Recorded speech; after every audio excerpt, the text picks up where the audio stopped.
अस्सलाम वालेकुम नाज़रीन, कीप रिलैक्स टीवी की जानिब से आप सबको वेलकम। आज मैं आपको बताऊंगी हज़रत मूसा अलैहिस्सलाम और हज़रत ईसा अलैहिस्सलाम की मुलाकात का वाक़या। एक दिन हज़रत मूसा अलैहिस्सलाम महफिल में बैठे हुए अपनी कौम बनी इसराइल से खिताब कर रहे थे। हज़रत मूसा अलैहिस्सलाम ने खिताब के दौरान ये भी कह दिया कि आज हमारे बराबर कोई इल्म फजीलत में नहीं है, और ये बात आपने इसलिए की थी क्योंकि 40-70 का बोझ तौरात की तख्तियों में था और हज़रत मूसा अलैहिस्सलाम ने इसको ज़ुबानी याद कर लिया था। इस महफिल में एक आदमी भी बैठा था जिसने ये कहा कि वाकई में ही आपके बराबर कोई भी नहीं है। तब हज़रत मूसा अलैहिस्सलाम ने कहा कि तुम लोग सच कहते हो, पर हकीकत में मैं किसी को भी अपने से बुलंद नहीं समझता। इस वक्त हज़रत मूसा अलैहिस्सलाम को जनाब बारी ताला से हुक्म हुआ, ऐ मूसा, ऐसा ख्याल मत कर कि तुझसा कोई नहीं।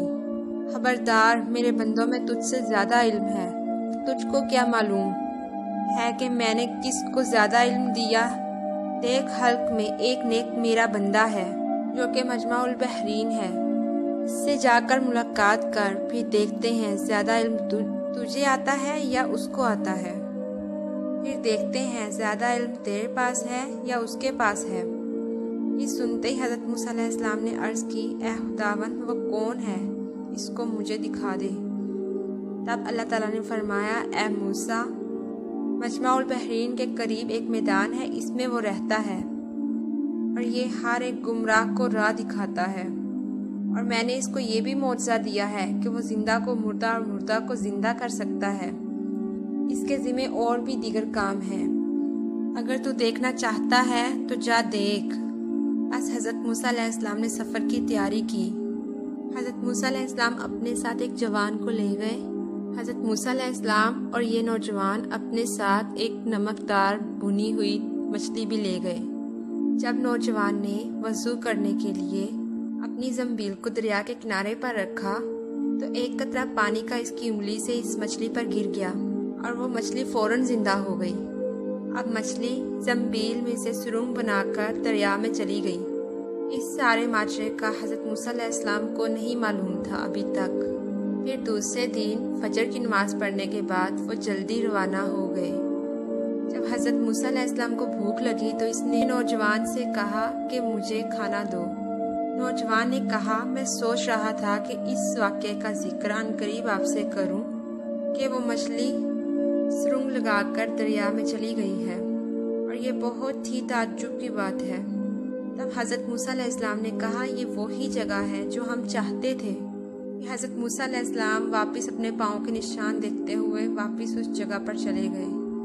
अब जब वो इस जगह पर आए जिस जगह पर मछली जिंदा होकर दोबारा दरिया में गई थी, तो उन्होंने क्या देखा कि मछली कभी तो पानी के ऊपर आती हुई दिखाई दे रही है और कभी डूबती हुई दिखाई दे रही है। अब जैसे ही हज़रत मूसा अलैहिस्सलाम ने इस मछली को पकड़ने के लिए पानी में गोता लगाया तो उन्होंने क्या देखा कि एक बहुत ही खूबसूरत गुंबद नजर आया और हज़रत हीज़र अलैहिस्सलाम नमाज पढ़ रहे थे। जब हज़रत हीज़र अलैहिस्सलाम अपनी नमाज से फारिग हुए तब हज़रत मूसा अलैहिस्सलाम ने उनको सलाम किया और कहा, मैं आपसे मुलाकात के लिए आया हूँ। अभी हज़रत मूसा अलैहिस्सलाम और हज़रत हीज़र अलैहिस्सलाम बात कर ही रहे थे कि एक परिंदा आया। इसने दरिया से एक कतरा पानी चोंच मारी और चला गया। हज़रत हीज़र अलैहिस्सलाम ने हज़रत मूसा अलैहिस्सलाम से कहा कि तुम अपने आप को बहुत बड़ा आलिम समझते हो, जबकि अल्लाह ताला के सामने तुम्हारा और हमारा इल्म कुछ भी नहीं है। बस अल्लाह ताला ने तुमको तरबियत फरमाई है। अल्लाह ताला का एक इल्म मुझको है जो तुमको नहीं, और जो तुमको है वो मुझको नहीं है। इसके बाद हज़रत मूसा अलैहिस्सलाम ने कहा कि मैं आपकी पैरवी करूँगा, क्या आप मुझको तमाम बातें सिखा देंगे जो अल्लाह ताला ने आपको सिखाई है? तो हज़रत हीज़र अलैहिस्सलाम ने फरमाया कि तुम सब्र नहीं कर सकोगे। हज़रत मूसा अलैहिस्सलाम ने कहा कि मैं सब्र भी करूँगा और नाफरमानी भी नहीं करूँगा। हज़रत हीज़र अलैहिस्सलाम ने फरमाया कि ठीक है, तू मेरी पैरवी करना, मगर मुझसे कोई भी सवाल ना करना। दोनों में यह अहद हो गया। हज़रत मूसा अलैहिस्सलाम ने हज़रत हीज़र अलैहिस्सलाम से वादा कर लिया कि वो कोई भी उनसे सवाल नहीं करेंगे। अब वो एक कश्ती में सवार हो गए। हज़रत हीज़र अलैहिस्सलाम ने कश्ती को फाड़ डाला اور حضرت موسیٰ علیہ السلام نے کہا کہ اب سچ میں ہی ہم ڈوب جائیں گے، تم ہمیں ڈبو دو گے۔ حضرت موسیٰ علیہ السلام نے حضرت خضر علیہ السلام کو کہا کہ سچ میں تم نے تو ایک نئی چیز پیدا کر دی ہے۔ حضرت خضر علیہ السلام نے کہا کہ میں نہیں کہتا تھا تم صبر نہیں کر سکو گے۔ حضرت موسیٰ علیہ السلام نے کہا کہ مجھ سے بھول ہو گئی ہے۔ اب جب آگے چلے تو حضرت خضر علیہ السلام اور حضرت موسیٰ علیہ السلام کی ایک لڑکے سے ملاقات ہوئی اور حضرت خضر علیہ السلام نے اس لڑکے کو مار ڈالا۔ حضرت موسیٰ علیہ السلام نے کہا اے خضر، تو نے تو اس لڑکے کو مار ڈالا اور تو نے یہ نامعقول کام کیا ہے۔ حضرت خضر علیہ السلام نے کہا اے موسیٰ، میں نے تمہیں کہا تھا کہ تم صبر نہیں کر سکو گے۔ حضرت موسیٰ علیہ السلام نے کہا کہ اے خضر، اب کہ میں اگر کوئی بات پوچھوں، کوئی سوال پوچھوں، مجھے جدا کر دینا اپنے سے۔ حضرت موسیٰ علیہ السلام نے حضرت خضر علیہ السلام سے کہا کہ اے خضر، اس دفعہ میں اگر کوئی بات پوچھوں تو مجھے تم اپنے سے جدا کر دینا۔ پھر جب یہ ایک گاؤں میں گئے، وہاں کے لوگوں سے انہوں نے کھانا مانگا، ان لوگوں نے دینے سے انکار کر دیا۔ پھر انہوں نے ایک دیوار دیکھی جو کہ گرنے کے قریب تھی۔ حضرت خضر علیہ السلام نے اس دیوار کو تعمیر کر دیا۔ حضرت موسیٰ علیہ السلام نے کہا اے خضر، البتہ اگر تو چاہتا تو اس کا معاوضہ لے لیتا، ہم بھوکے تھے اور مجبوراً ان کو مزدوری دینا پڑتی۔ اس پر حضرت خضر علیہ السلام نے کہا جو کام خدا کے حکم سے کرنا ضروری ہے اس پر مزدوری ہم نہیں لیتے۔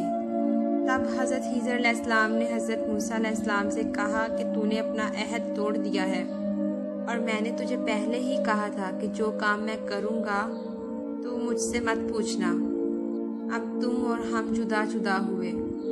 حضرت خضر علیہ السلام نے کہا میں تجھ کو وہ ساری باتیں بتاؤں گا جس پر تو صبر نہیں کر سکا۔ وہ جو کشتی تھی وہ غریبوں کی کمائی کا ذریعہ تھی، اور میں نے اس کشتی کا نقصان اس لیے کیا تھا، ایک ظالم بادشاہ لوگوں سے کشتی چھین لیتا تھا، اور میں نے اس کشتی کو اس لیے پھاڑا، اس کے تہتے الگ الگ کر دیے تاکہ وہ ظالم بادشاہ اس کشتی میں عیب دیکھ کر اس کو چھوڑ کر چلا جائے اور غریبوں کی کمائی باقی رہے۔ اور دوسرا وہ جو لڑکا تھا، اس کے ماں باپ ایمان والے تھے، اور وہ لڑکا جب بڑا ہوتا تو بدکار ہوتا اور اپنے ماں باپ کا نام خراب کرتا، اس لیے میں نے اس کو قتل کر دیا، اور اس کے بدلے میں خدا تعالیٰ ان کو ایک بیٹی سے نوازے گا، اور اس کی نسل سے 70 پیغمبر پیدا ہوں گے۔ اور تیسرا یہ کہ وہ جو دیوار تھی وہ 2 یتیم بچوں کی تھی، اور اس دیوار کے نیچے مال گڑا ہوا تھا، اور ان یتیم بچوں کے ماں باپ نیک تھے اور لوگوں کو قرض بھی دیا کرتے تھے، لیکن کبھی بھی تقاضا نہیں کرتے تھے۔ اس کی وجہ سے اللہ تعالیٰ نے ان کو مال و دولت سے نوازا ہوا تھا۔ وہ اپنا قرض نہایت نرمی سے لیتے تھے اور سود بھی نہیں لیتے تھے، نہ ہی وہ امانت میں خیانت کرتے تھے، نہ ہی وہ کسی کو نقصان پہنچاتے تھے۔ اور میں نے چاہا کہ یہ دونوں لڑکے جب جوانی کو پہنچیں گے تو اپنے ماں باپ کا گڑا ہوا مال نکال لیں گے، کیونکہ اگر وہ دیوار گر جاتی تو مال و دولت اس کے نیچے ظاہر ہو جاتا اور لوگ اس مال و دولت کو لے جاتے اور یتیم مسکین محروم رہ جاتے اس سے، اور اس لیے میں نے اس کی مرمت کر دی۔ حضرت خضر علیہ السلام نے حضرت موسیٰ علیہ السلام سے کہا اے موسیٰ، تم نے سمجھا تھا کہ تمہارے برابر کسی کو علم نہیں، ایسا سوچنا بھی نہ۔ حضرت خضر علیہ السلام نے حضرت موسیٰ علیہ السلام سے کہا کہ اب تم جاؤ، اب ہماری اور تمہاری جدائی ہو گئی ہے، لیکن 2-3 باتیں نصیحت کے طور پر یاد رکھنا۔ خوش رہو اور خوش خلق لوگوں میں رہو تاکہ تمہارا استحقار بڑھے، اور کبھی بھی کسی بات پر غرور و تکبر نہ کرنا، اور اپنے لیے حاجت خدا سے مانگنا، کسی اور سے نہ مانگنا، اور ہر حاجت کو پورا کرنا اللہ کے ہاتھ میں ہے، اور اگر ایسا خیال رکھو گے تو ہر دعا قبول ہوگی۔ بس حضرت خضر علیہ السلام یہ کہہ کر فوراً غائب ہو گئے۔ یہ تھی ہماری آج کی ویڈیو، امید کرتی ہوں آپ کو بہت پسند آئی ہوگی، اس لیے ویڈیو کو لائک کرنا اور شیئر کرنا نہ بھولیں۔ نیکسٹ ملیں گے کسی نیو ویڈیو کے ساتھ، تب تک اپنا بہت خیال رکھیں اور دعاؤں میں مجھے بھی یاد رکھیں۔ شکریہ۔